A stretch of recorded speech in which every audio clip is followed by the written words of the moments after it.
Tôi muốn quên đi tháng với ngày ra đi lời hoa ngọt rừng cho con đời đôi qua đêm. Tôi muốn quên đi đôi chân trời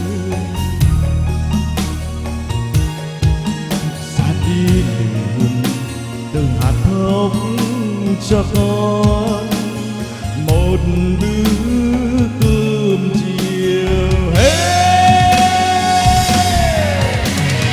Ôi ngày tháng đôi vai gầy run run đưa vào hàng cây.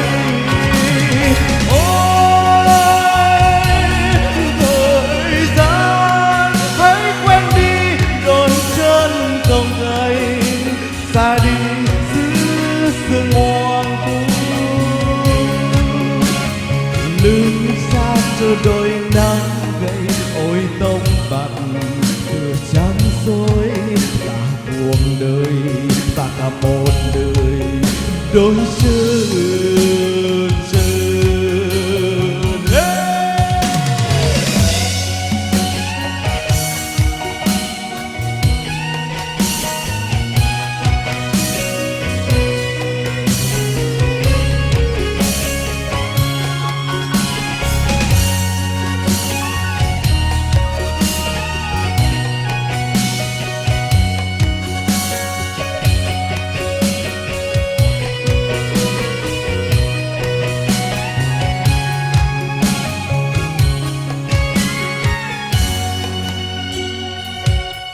Tôi muốn quên đi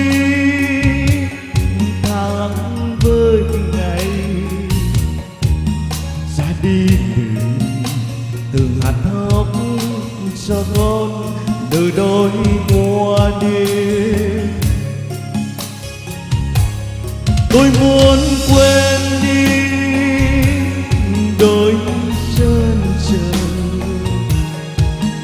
ra đi từng hạt thóc cho con một bữa cơm chiều. Ôi ngày tháng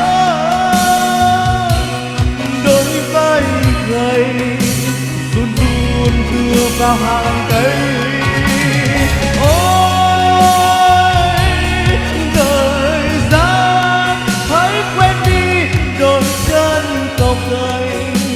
Ra đi giữa sương hoang vu,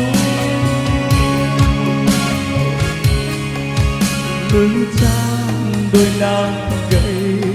Ôi tóc bạc thừa chán dối cả cuộc đời và cả một đời đôi chân trơn. Ôi ngày tháng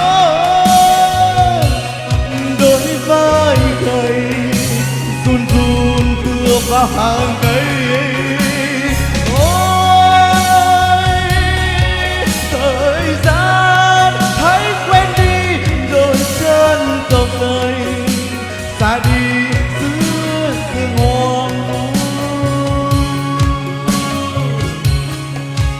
lưng trang đôi nắng gầy.